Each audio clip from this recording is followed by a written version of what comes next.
সুনামগঞ্জ ২ দিরাইশাল্লা আসনের সংসদ সদস্য নাসির উদ্দিন চৌধুরীর অসুস্থতার সুযোগ নিয়ে তার গলায় রামদা ধরে বসত বাড়িসহ সম্পত্তির দলিল রেজিস্ট্রি করে নেয়ার অভিযোগ উঠেছে। এ ঘটনায় এমপির স্ত্রী পারভিন আক্তার বাদী হয়ে তার ৩ সৎ ভাই সহ ৮ জনের বিরুদ্ধে দিরাই আদালতে একটি মামলা দায়ের করেছেন।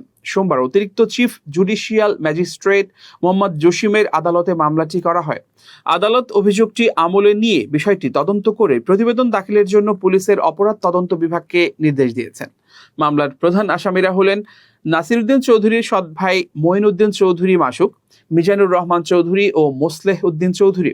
অন্য আসামিদের মধ্যে রয়েছেন দিরাই উপজেলার মাতার গাঁওয়ের আমিরুল ইসলাম, পুরাতন কর্ণ গাঁওয়ের সয়ফুল চৌধুরী, দলিল লেখক মজিবুর রহমান, তাজুল ইসলাম এবং মোহরার মমতাজ বেগম। মামলার এজাহার সূত্রে জানা গেছে, নাসির উদ্দিন চৌধুরী অসুস্থ ও শারীরিকভাবে অক্ষম থাকার সুযোগে তার ২ স্ত্রী ও সন্তানদের পৈতৃক সম্পত্তি থেকে বঞ্চিত করার পরিকল্পনা করেন আসামিরা। এরই অংশ হিসেবে ২০২২ সালের ২৫ জানুয়ারি দিরাই সাব রেজিস্ট্রার অফিসের ২ কর্মচারীকে কর্মকর্তা সাজিয়ে নাসির উদ্দিন চৌধুরীর বাড়িতে নেওয়া হয়।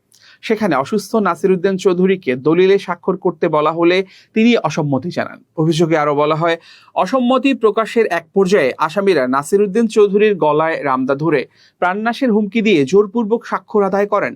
ওই সময় তার অপর স্ত্রী শেলি চৌধুরী বাধা দিতে গেলে তাকেও হত্যার হুমকি দেওয়া হয়। এ সময় নাসির উদ্দিন চৌধুরীর এক সমর্থক ওয়াকিব হাসান সেখানে উপস্থিত হয়ে ঘটনাটি দেখে ফেললে তাকেও ভয়ভীতি দেখিয়ে বাড়ি থেকে বের করে দেওয়া হয়। এছাড়া ২০২২ সালের জানুয়ারিতে এমপির বাড়িতে গেলে স্ত্রী পারভিন আক্তার মারধর ও শ্লীলতাহানির শিকার হন বলেও মামলায় উল্লেখ করা হয়েছে।